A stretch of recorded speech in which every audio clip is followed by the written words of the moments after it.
은혜가 여러분에게 넘치기를 축복합니다. 제2차 세계대전이 끝나고 나서 독일 사람들은 폭격으로 완전히 파괴된 도시를 재건하게 됐습니다. 지금 러시아 우크라이나가 전쟁을 하고 있습니다만은 전쟁 끝나면 새로 복구하는데 많은 인력과 돈이 필요할 겁니다. 전쟁의 결과는 참 참혹하지요. 이제 전쟁 후에 이렇게 독일에서 도시를 재건하게 됐는데 그곳에 유서 깊은 교회당 건물이 있었습니다. 그래서 그 교회당을 다시 재건하기로 하고 복구 작업을 하는데 교회 앞에 예수님의 동상이 있었습니다.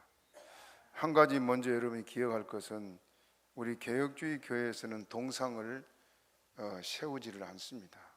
왜 그런가 하니 동상을 보면서 그것이 마침 예수님처럼 생각하기 때문에 그래서 자기도 모르게 우상을 섬기게 됩니다. 지금 로마에 있는 그 천주교 교황청에 가면은 그 베드로 상이 있어요. 여러분 혹시 유튜브나 이런 데 보면 나올 겁니다만은 베드로 상을 얼마나 사람들이 손을 대고 키스를 하고 그런지 발이 번쩍번쩍하고 다 달아간다 그래요. 그걸 보면서 그냥 베드로가 그 상이구나 이게 아니고 신처럼 생각하게 된다고 합니다. 그래서 개혁주의 교회에서는 심지어는 교회 뒤에 십자가도 달지 마라. 오직 바라보는 것은 보이지 않는 누구만 바라봐야 돼요? 예수님만 바라봐요. 그런데 이제 이 교회는 예수님의 동상이 오래전에 만들어 놓았는데 그 동상에 보니까 두 손이 전쟁통에 폭격할 때 떨어져 나왔습니다. 손목이. 그래서 새로 교회당을 건축을 하고 나서 예수님의 동상에 대해서 이제 교인들이 의논을 하게 됐습니다. 어떤 사람은 새로운 동상을 만들어 세워야 된다. 어떤 사람들은 부러진 손목만 수리하자. 여러 논란이 있었는데 논란 끝에 두 손목이 없는 그대로 동상을 세우기로 했습니다. 그리고 그 밑에 뭐라고 글을 새겨놨냐면은 예수님은 손을 갖지 않으셨다. 그분은 우리의 손을 가지고 계신다. 이런 것을 상황윤리라는 표현을 씁니다. 상황에 따라 변해져 갑니다만 그러나 여러분들 성경은 우리 주님이 손이 오늘도 우리를 덮고 우리를 보호하고 우리를 붙들고 인도해 가고 계신다는 걸 말하고 있습니다.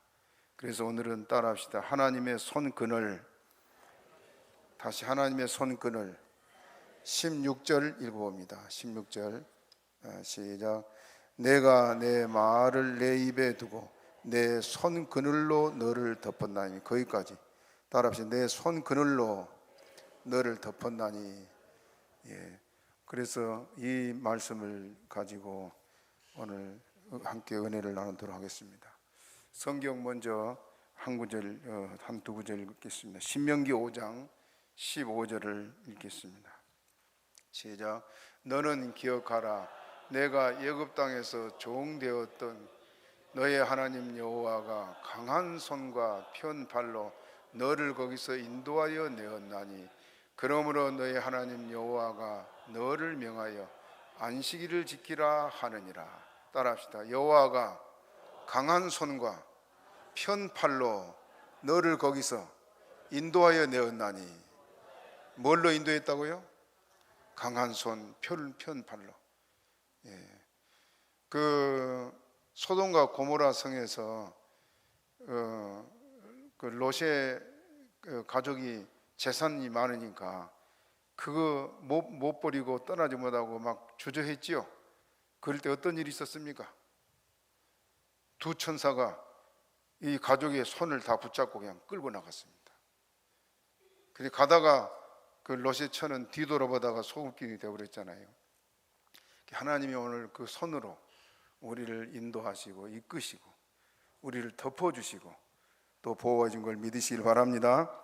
시편 8장 8편 3절 같이 읽어봅니다. 시작.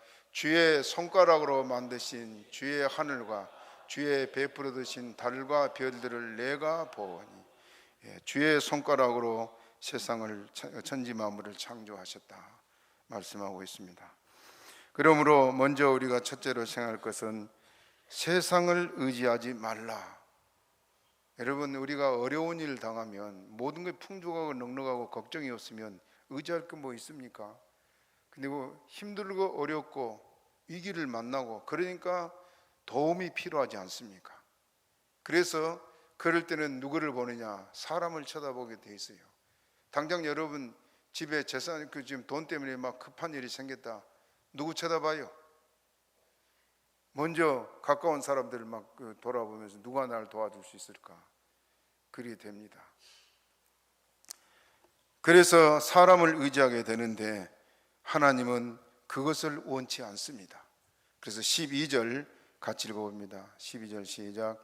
가라사대 너희를 위로하는 자는 나연을 너는 어떠한 자이기에 죽을 사람을 두려워하며 풀같이 될 인자를 두려워하느냐. 죽을 사람을 두려워하고 풀같이 된 인자를 두려워하느냐. 여러분, 우리가 주를 믿고 살아가는 성도라면 주만 의지하고 살아갑시다. 성경에서 우리에게 많은 것을 말씀하시는데 중요한 건 뭐냐면 여러분들 한 가지 예를 들어봅시다. 이스라엘 이스라엘 백성들이 왕을 세워달라고 그랬지요. 왜 세워달라고 그랬어요? 다른 나라는 보니까 아주 군대가 강하고 무기도 아주 뛰어나고 계속 발전해 나가고, 지금 미국하고 베네수엘라하고 전쟁 직전에 있는데 베네수엘라는 전쟁 준비를 안 했잖아요. 그러다 보니까 무기가 별로 없고 그래서 지금 벌벌 떨고 있습니다. 전쟁에는 이렇게 무기나 군사력이 크잖아요. 이스라엘 백성들이 볼 때 다른 나라는 막 군사들이 군사가 강하고 무기가 막 뛰어나고, 지난주에 말했던 것처럼 이스라엘이 사울 왕 때 이스라엘이 블레셋과 전쟁할 때 이스라엘 백성들 뭐 들고 나갔다 그랬어요? 삽 들고 깽이 들고 낫 들고 나갔단 말이에요. 근데 블레셋 군인들은 당시에도 최고 가는 전력을 꾸미고 무기를 가지고 덤볐습니다. 그런 모습을 예적인 것을 보니까 이스라엘 백성들 입장에서는 자기들도 자꾸 두려움을 느끼고 위협감을 느끼고, 그래서 우리도 저런 강한 군사가 있어야 되고 나라를 통치하는 권력자가 뛰어난 왕이 있어야겠다는 생각을 갖겠어요, 안 갖겠어요? 사람이면 갖지요. 이스라엘은 지금 아무 지도자도 없고 그냥 자기가 원하는 대로 지금 살아가고 있잖아요. 그러니까 이스라엘 백성들이 자꾸 다른 나라를 보니까 우리도 왕이 있어야 되고 우리도 군사가 있어야 되고 우리도 성이 있어야 되고 이런 생각들을 막 한 거예요. 그래서 우리도 왕을 세워달라고 그랬습니다. 그런데 이스라엘은 누가 왕이었습니까? 하나님이 하나님. 이스라엘은 문이나 빗장이 없어도 그 하나님이 천사들을 보내서 이스라엘을 보호하고 지키니까 아무런 무기 하나 없고, 지난주에 말한 대로 사울과 요나단만 칼을 들고 칼 두 자루 갖고 블레셋과 전쟁한 거 아닙니까? 그런데 이겼어요, 졌어요? 누가 이기겠습니까? 하나님이 하나님. 우리는 보이지 않는 하나님을 믿고 사는 것이 성도의 믿음이에요. 그 주님을 믿으시기를 바랍니다. 그런데 우리가 생각할 때는 뭐냐? 사람이 두렵고, 여기 12절에 말한 대로 너희는 어떤 자이기에 죽을 사람을 두려워하며 풀같이 될 인생을 두려워하느냐. 전능하신 하나님, 그 하나님은 우리의 보호자, 우리의 손권이 되시는데 뭘 두려워하겠습니까? 그래서 주님은 그것을 말하고 있습니다. 베드로 사도는 세상을 살아가는 우리를 나그네와 행인이라고 말하고 있습니다. 베드로전서 2장 11절을 우리 같이 한번 읽어봅니다.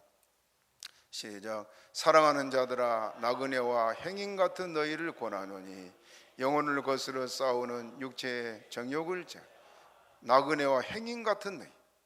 우리가 이 땅에 사는 동안에 나그네의 행인 것 같다. 믿습니까? 예. 나그네와 행인은 항상 고단합니다. 늘 불안하고 늘 외롭고, 외국에 여행을 가본 분들은 알지만은 여러분 뭐 기분 좋게 여행을 가지만 항상 외국이니까 더 신경 쓰고 염려되고 적은 일에도 막 걱정되고, 그 외국이에요. 나그네이기 때문에 그렇습니다. 편히 쉴 곳이 없는 것이 나그네와 행인입니다. 우리가 이 나그네 길을 살아갈 때 누구를 의지하고 무엇을 믿고 살아가야 하나? 그렇게 믿었던 친구도, 그렇게 의지했던 사랑하는 사람도 나를 버리는 세상입니다. 그래서 성경은 다음과 같이 말하고 있습니다. 따라합시다. 방백들을 의지하지 말며 도울 힘이 없는 인생을 의지하지 말라. 다시 시편 146편 3절 한번 읽어봐요. 시작. 방백들을 의지하지 말며 도울 힘이 없는 인생도 의지하지 말지. 누구를 의지하라는 말입니까? 그러면 하나님만. 여러분, 이 믿음을 확실히 가지시길 바랍니다. 하나님만 바라봅시다. 우리가 살아가다 보면 위기를 만나고 어려움을 당하고 외롭기도 하고 슬프기도 하고 이 일을 어찌할까 하고 두려움과 공포에 떨기도 하고, 그럴 때는 아까 말한 대로 사람을 쳐다보게 돼 있어요. 누가 날 도울 수 있을까? 지난주에는 어느 목사님이 전화가 와서 저한테, 목사님 1,000만 원만 지금 보내주면 5일 안에 1억을 줄게. 그게 말이 돼요? 뭐 김현장인가 뭐 김현장이 있어요? 김현장이 여기 약속을 받아놨기 때문에 5일 안에 1억 줄게. 내가 1,000만 원이 어디 갔어요? 100만 원도 없는데. 그냥 그랬어요. 목사님, 나 100만 원도 없습니다. 어려움을 당하면 자꾸 사람을 쳐다봐요. 누가 날 도울 수 있을까? 여러분, 이제 우리는 거기서 좀 벗어납시다. 좀 장성한 믿음의 분량에 이르라 그러지 않았습니까? 어려움 있지요. 교회도 어려움 있지 않습니까? 주변을 돌아보면 희망이 안 보인 것 같고 어찌 할 바를 모르고 그런 것 같지만은요, 우리 주님의 손그늘이 우리를 덮고 있고 인도하고 있습니다. 그렇게 믿습니까? 이사야 2장 22절 또 읽어봅니다. 이사야 2장 시작. 너희는 인생을 의지하지 말라. 그의 호흡은 코에 있나니 수의 질 가치가 어디 있냐. 누구를 의지하지 말라고요? 인생 의지하지 말라. 100% 하나님만 의지하세요. 99%는 하나님 의지하고 1%는 사람 쳐다보면요, 그 신앙 변질되기 시작합니다. 무슨 일이 있어도요, 주님만 의지합시다. 지금 이름이 기억이 안 납니다만 김의 무슨 전도사님이신데, 일제시대 때 이분이 얼마나 열정적으로 복음을 전하고 전도사로 충성했는지 몰라요. 그런데 병들어 죽게 됐습니다. 이제 형님이 와가지고 주변에 다른 목사님이 와가지고, 목사님, 전도사님, 돌아가시면 이 어린 것들을 어떻게 합니까? 누구에게 아이들을 맡기시지요?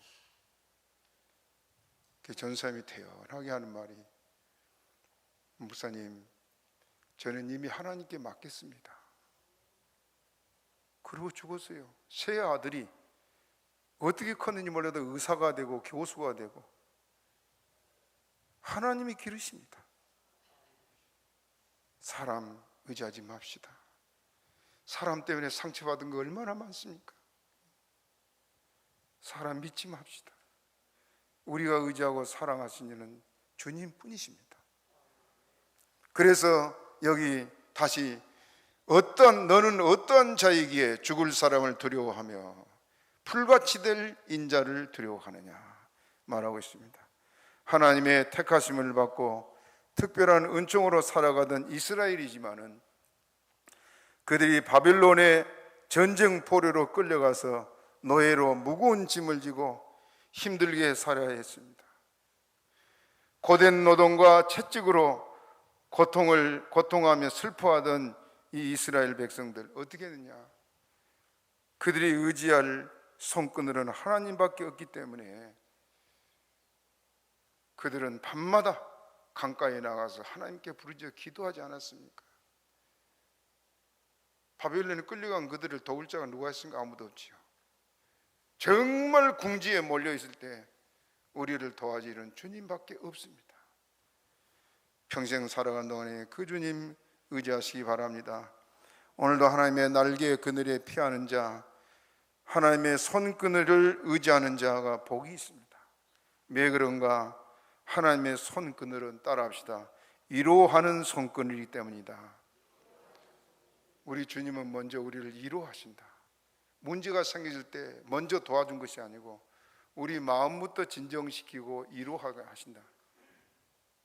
불안과 공포에 떨는데 일이 지금 해결되고 그래도 그게 중요한 것이 아니고 우리의 마음이 먼저 위로를 받아야 되기 때문에 12절 한번 더 읽어봅니다. 시작. 가라사대 너희를 위로하는 자는 나연을 까지만 너희를 위로하는 자는 누구라고요? 나연을 지금 두 번이나 거듭하고 있습니다.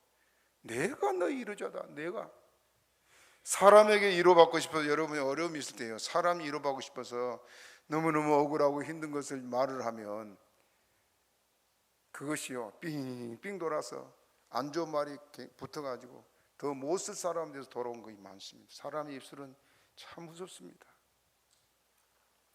우리를 도우리는 주님뿐이시다.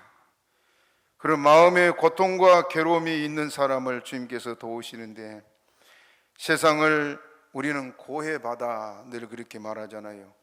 바다의 상황은 예측할 수 없기 때문에 그렇습니다. 금방 잔잔한 바다가 금방 폭풍으로 뒤집어진 게 바다예요. 바닷가에 여러분 안 살아보면 잘 모르겠지만 저는 바다에서 어려서 고기를 잡고 아버지 따라서 그래서 바다의 사정을 잘 압니다. 바다는 예측을 할 수가 없어요. 지금 우리는 뭐 뉴스 보고 태풍이 온다 뭐 한다 그런 엄청난 바람을 이제 압니다만은, 그래도 여러분 작은 그 바다에 순간순간 폭풍이 일어나고 뒤집어지는 그것들은 그거 뭐 뉴스도 안 나와요.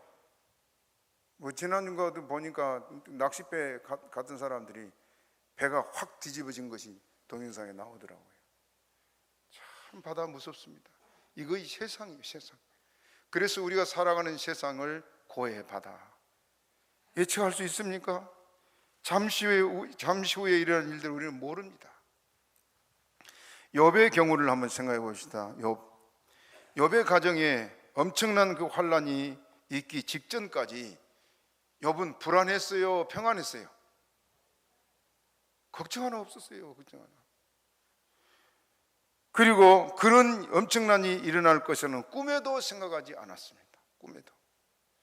그런데 종들이 달려와고 주인님이여 이런 일이 있었습니다. 주인이여 이런 일이 있었습니다 하고 막 갑자기 막 종들이 달려와서 보고를 할 때 그때 어떻게 했습니까? 그런 일이 일어날 것을 조금 전까지도 생각을 못했단 말이에요. 이거 세상이에요, 세상. 그래서 고해바다 이해됩니까? 우리는 오늘 예배를 두고 밖에 나가서 또 무슨 일을 당할지 몰라요. 험한 세상입니다. 괴로운 인생길이요. 욥기 5장 7절에 그래서 인생은 고난을 위하여 났나니 불티가 이로 나름 같으니라. 따라합시다. 인생은 고난을 위하여 났나니. 우리 앞에는 고난이 항상 준비되어 있습니다. 그러니 그 있는 것을 잊지 말고 언제 또 무슨 일이 일어날지 항상 준비하고 대비하는 믿음이 되시기를 바랍니다. 욥기 7장 3절에서 5절까지 한번 읽어보시죠. 시작. 내가 이와 같이 내가 여러 달째 권고를 받으니 수고로운 밤이 내게 작정되었구나. 내가 누울 때면 말하기를 언제나 일어날고 언제나 밤이 갈고 하며 새벽까지 이리 뒤척 저리 뒤척 하는구나. 내 살은 구더기와 흙조각이 의복처럼 입혔고 내 가죽은 합창되었다가 터지는구나. 욥이 지금 악창이 나가지고 몸에 뭐가 있다고요? 구더기. 여러분 사람 몸에 있는 구더기는요 정말 무섭습니다.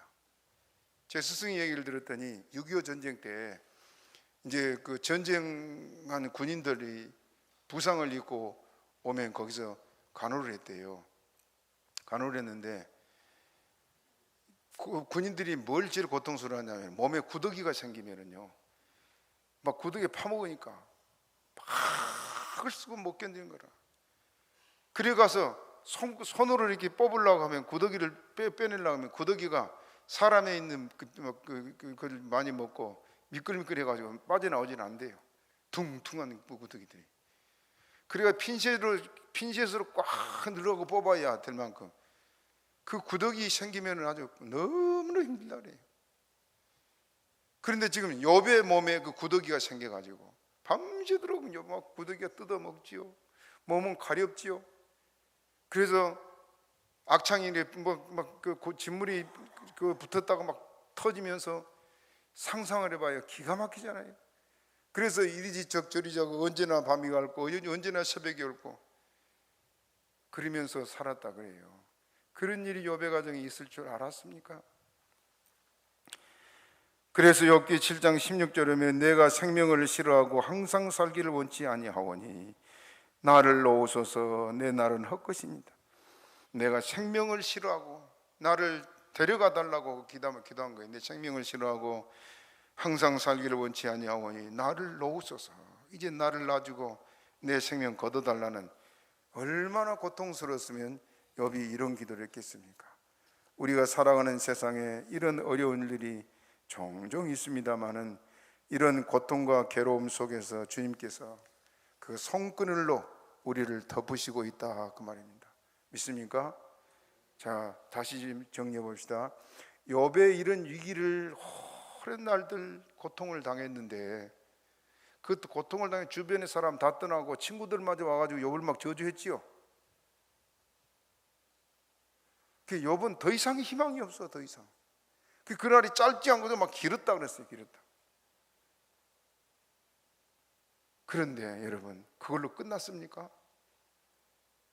욥은 나중에 갑절의 복을 받고 죽었던 10명의 자녀 대신 10명의 자녀를 또 주셨어요. 왜? 하나님의 손그늘이 그를 덮고 인도하기 때문에 그렇습니다. 고통과 괴로움이 있어도 여러분, 주님의 손그늘을 바라보시기를 바랍니다. 하나님은 누구를 위로하시는가? 지치고 힘든 삶을 살아가는 사람들 주께서 위로하고 우리를 도우십니다. 열왕기하 4장 1절에서 7절에 보게 되면 선지자의 생도의 아내가 남편이 병들어 죽었습니다. 빚만 남기고 죽었잖아요. 그런데 체주들이 와가지고 빚을 안 갚은 두 아들을 종으로 노예로 잡아가겠다. 그러니 빚도 빚이지만 두 아들마저도 종이 되면 다시는 회복되지 않잖아요. 그래서 얼마나 큰일 났습니까? 이런 일들이 그에게 일어날 줄 알았습니까? 하나님의 종들의 가정이라도 이런 어려움이 있습니다. 그래서 만약에 이 생도의 아내가 이런 일이 일어날 줄 알았다면 그 남편하고 결혼했겠어요? 누가 괴로운 일들을 기뻐하겠습니까? 그런데 하나님이 그들에게 엘리사 선지자들을 통해서 문제를 해결해 주고 있습니다. 그 재미교포 중에 조너선 심씨, 이름이 조너선 아마 2세나 3세나 되나 봐요. 그러니까 조너선 심씨라고 그러는데 이분이 아동구호기구인 월드비전에서 일을 했는데 9.11 테러가 2002년인가 났죠. 9.11 테러가 발생한 사건을 보고 나서 8개월 뒤에 2002년 5월 그의 아내가 켈리라는 그 한국 사람 그 이신데 켈리의 도움으로 자녀들을 위해서 비디오를 촬영했습니다. 비디오를 찍었어요. 당시 아들이 생후 7개월 됐고 딸은 엄마 뱃속에 있을 때입니다. 젊은 애 있죠? 20대 30대 초요. 있었는데 5일간 태국 방콕을 방문하는 걸 앞두고 갑자기 이 조너선 심씨 이분이 9.11 테러를 떠오른 겁니다. 그때 여러분 그 미국의 그 빌딩이 폭파돼서 이렇게 막 한꺼번에 그 안에 사람들이 다 죽고 아비규환이고, 또 그 사람들이 죽기 전에 막 가족들에게 문자를 보내고 그런 일들이 있어서 세계가 발칵하지 않았습니까? 그걸 생각하고 이제 만약의 상황을 대비하기 위해서 두 자녀에게 하고 싶은 말을 비디오로 녹화했습니다. 아내가 녹화를 하고 이 남편은 이제 말을 하는데, 거기 뭐라고 말을 했냐면은, 삶이란, 두 자녀에게 한 말이에요. 삶이란 예측할 수 없단다. 어떤 일이든 생길 수 있어. 그래서 너희들에게 메시지를 남기고 싶었어. 그들을 위해 너희들을 위해 많은 꿈을 갖고 있단다. 열심히 공부하고 추종자가 아닌 지도자가 되렴. 그런 막 이제 장난감을, 비행기 장난감을 구입했는데 그걸 이렇게 보여주면서 내가 하늘 높이 쏘아 올려 줬으면 하는 아빠의 희망을 담은 장난감이란다. 그런 말하고는 목이 메어가지고 땀에 눈물이 양쪽에 흐르도록 눈물을 흘리다가 다시 말을 이어갔습니다. 사람들이 꿈꾸는 것 이상의 꿈을 꾸렴. 어떤 일도 해낼 수 있다고 믿는다. 엄마를 돌보고 할아버지 할머니 말씀 잘 들어라. 너희 우리에게 참 소중한 선물이야. 너희를 정말 사랑해. 이게 비디오 내용이에요. 그런데 그 심씨가 평소에는 굉장히 건강해가지고 매주 야구와 골프를 즐겼다고 그럽니다. 비디오를 찍은 지 3년 후에 이 두 아이가 커가지고 뛰어다니고 3년이니까, 그리고 사촌들과 아래층에서 뛰노는데 2005년 7월 23일 평화로운 아침에 심씨가 뇌졸중이 온 겁니다. 그래서 심한 발작거림, 그리고 굴러서 이제 쓰러졌습니다. 그 이틀 뒤에 세상을 떠났습니다. 나이가 몇 살이냐? 35세. 장례식을 마치고 부모, 형제, 친척들, 가족들이 모여서 이 비디오를 보면서 통곡을 했고, 이것이 방송에 알려져 가지고 미국 전역에 방송까지 되고, 그 비디오 말하는 것들이, 사람의 일을 우리는 예측할 수 없잖아요. 지치고 힘든 삶을 살아가는 우리들에게 주님의 손길, 그 손길이 없이는 살 수가 없습니다. 주님만 바라봅시다. 지금 내 앞에 펼쳐진 일을 보지 마시고 저 뒤에 하나님께서 나를 위해 일하고 계신 그 큰 역사를 볼 수 있는 믿음이 되시기를 축복합니다. 조금 전에 욥을 얘기했지만은, 욥이 너무너무 고통스러워서 죽기를 소원하고 어머니 뱃속에서 나온 것을 저주했잖아요, 자기를. 그런데 그 뒤에 하나님이 예비하신 축복이 그렇게 클 줄 알았습니까? 오늘을 보지 마시기를 바랍니다. 지금 우리 앞에 펼쳐진 것이 너무 지치고 힘든 삶을 살아갈지라도 주님 바라보시기 바랍니다. 우리의 삶은 예측할 수가 없습니다. 나그네 인생길을 살아가는 우리가 지치고 힘든 삶에 허덕일 때 우리의 참된 위로자 예수님밖에 없습니다. 사람들은 지나가는 말같이 위로하고 떠나갑니다, 우리가 어려움을 당할 때. 그러나 예수님은 우리와 함께 계셔서 위로하시고 보호하시고 인도하는 손끈인 줄 믿으시기를 바랍니다. 그래서 주님께서 너희를 위로하는 자는 나연을 너는 어떤 자이기에 죽을 사람을 두려워하고 풀같이 될 인생을 두려워하느냐 말하고 있습니다. 세상 일에 염려하지 마시기 바랍니다. 하나님은 누구를 위해 일하시는가, 또 누구를 위로하시는가, 남 모르는 염려와 근심에 쌓여 있는 우리를 주님께서 위로하고 계신 걸 믿으시기 바랍니다. 부자의 집에도 여러분 근심이 있습니다. 늘 말씀드렸지만 옛말에 천석궁하는 집에 몇 가지 걱정이 있다고요? 1000가지. 만석궁하는 집에는 10,000가지 걱정이 있어요. 부잣집에 근심 걱정이 더 많습니다. 가진 거 없어도 힘들게 일해도 네 발 뻗고 잠잘 수 있는 우리가 더 행복한 사람들이에요. 그렇게 믿습니까? 오늘 세계적인 부자들 중에 이렇게 근심 걱정이 많은데 강철한 카네기라는 사람은 자기 딸이 불구자였다 그래요. 요즘 보니까요, 뭡니까, 몸이 이렇게 비틀어지고 그게 뭐라 그래요? 예? 내성마비 환자가 너무 많더라고요. 저는 거의 임신했을 때 병원에 문제가 있다고 생각을 합니다.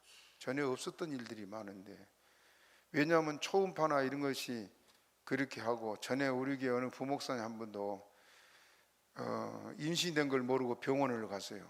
몸이 자꾸 이상해서. 병원 가니까 의사가 임신한 것 같습니다 그러니까 펄쩍 뛰고 아니라고. 그러니까 한번 사진 한번 찍어보자. 뭐 엑스레이 찍었는데 쌍둥이가 들어가지고 위에 있는 아이가 가슴을 찍었는데 엑스레이를 받은 겁니다. 그래서 오른쪽 왼쪽을 연결하는 염색체 하나가 끊어져 가지고 내성마비도 지금 이러고 다녀요. 지금도. 그 병원에 잘못이 참 많다고 생각하는데, 이런 일들이 너무너무 많습니다만은 여러분들, 이제 우리가 의지할 건 주님뿐이십니다. 염려, 근심 누구에나가 있지만은 예수님은 우리를 보고 너희는 마음에 근심하지 말라 말하고 있습니다. 따라합시다. 너희는 마음에 근심하지 말라. 하나님을 믿으니 또 나를 믿어라. 우리 예수님은 우리의 손그늘이 되셔서 우리를 보호하고 있기 때문에 그렇습니다. 닭이 알을 품고 있듯이 날개로 우리 주님이 이렇게 우리를 품고 있다. 아무것도 보이지 없고 아무것도 잡힌 것도 없어도 지금 누가 우리를 인도하고 있어요? 예수님. 그 주님을 확실히 믿고 따라가시기 바랍니다. 육체가 병들어 지쳐있는 사람 주님께서 위로하십니다. 미국에 유명한 세계적인 문학가가 있는데 오코너라는 문학가가 있습니다. 이 작가는 39세에 죽었습니다. 그는 25세부터 죽는 순간까지 심한 질병과 싸우는 일생이었다 그래요. 그러나 그녀의 명작들은 모두 투병 14년 기간 동안에 집필되었다고 합니다. 오코너는 죽기 전에 이런 글을 남겼습니다. 내가 존재하는 곳에 질병도 존재했다. 아픔이란 인간이 사는 한 장소이다. 그러나 나의 아픔은 유럽을 여행하는 것보다 훨씬 많은 것을 가르쳐 주었다. 나의 괴로움은 죽음을 잘 준비할 수 있는 계기가 되었다. 예수 믿는 사람이기 때문에 병이 오히려 주님 나라 갈 준비를 잘하게 했다. 병들어 고생하는 성도가 있으면 주님의 손끈을 의지하시기를 바랍니다. 따라합시다. 나는 너희를 치료하는 여호와임이니라. 그 주님 지금도 살아계셔서 우리와 함께 계십니다. T.R. 테일러라는 목사님이 있었습니다. 어려서부터 건강이 좋지 않았기 때문에 자신이 오래 살 수 없음을 예감하고 이 세상에 머무는 동안에 오직 주의 복음 사역에 힘을 쏟겠다 하고 18살에 신학을 갔습니다. 그래서 신학 공부를 마치고 목사가 돼서 셰필드에 있는 하워드 교회에 담임 목사로 가게 됐습니다. 이곳에서 그는 인근 각 도시 농촌 사람들을 찾아다니면서 매일 전도를 했습니다. 다 힘들고 다 지치고, 지금 미국은 더 부유하지만은 그 미국 초기에는 얼마나 어려웠습니까? 그 삶에 지치고 고단하고 늘 불안하고 그런 사람들 찾아다니면서 위로하고 전도하고 하늘의 소망을 심어주고 그렇게 복음을 전했습니다. 그에게 영생에 대한 확신이 있었기 때문에 그는 점점 악화되어가는 자신의 몸을 돌보지 않고 세상 괴로움에 시달리고 있는 이들에게 오직 참된 평화, 하늘의 소망, 그것을 심어주려고 애를 썼습니다. 그러다가 움직이기 어려울 정도로 몸이 약해졌고 결국은 그의 가족들의 간호를 받으면서 힘겨운 투병 생활을 하다가 1835년 3월 17일 27세의 나이로 한나라를 갔습니다. 그런데 중요한 건 뭐냐면 그가 죽기 하루 전에 시를 하나 썼습니다. 천국을 바라보고 시를 썼습니다. 그 시가 영원한 본향 천국을 바라보면서 그가 쓴 시가 뭐냐면 우리가 부른 찬송가 290장, 괴로운 인생길 가는 몸이 편안 쉴 곳 아주 없네. 한번 불러볼까요? 네. 괴로운 인생길 가는 몸이 편안히 쉴 곳 아주 없네. 걱정과 고생이 어디는 없으리. 돌아갈래 고향 하늘나라. 광야의 찬바람, 광야의 찬바람 불더라도 앞으로 남은 길 멀지 않네. 산 넘어 눈보라 재우쳐 불어도 돌아갈래 고향 하늘나라. 아멘. 돌아갈 고향집이 있는 사람은 외롭지 않습니다. 왜냐? 그곳에는 날 기다리는 부모 형제가 있기 때문에 아닙니까? 그와 같이 우리가 이 세상 나그네의 길을 사는 동안 하나님의 손끈을 아래 살다가 마지막에 우리를 오라 하실 때 신랑 되신 예수님 우리를 기다리고 있고 아버지 하나님이 기다리고 있는 천국에 갈 것을 생각하면 여러분 기쁘지 않습니까? 오늘도 고단한 인생을 살아가는 여러분들, 우리 주님의 1호의 손그늘이 여러분과 함께하기를 축복합니다. 하나님만 바라보고 아무것도 의지하지 말고 오직 주만 의지하고 믿음으로 살아서 힘든 세상을 주의 은혜로 승리하며 살기를 축복합니다. 말씀 생각으로 주여 주시기 바랍니다.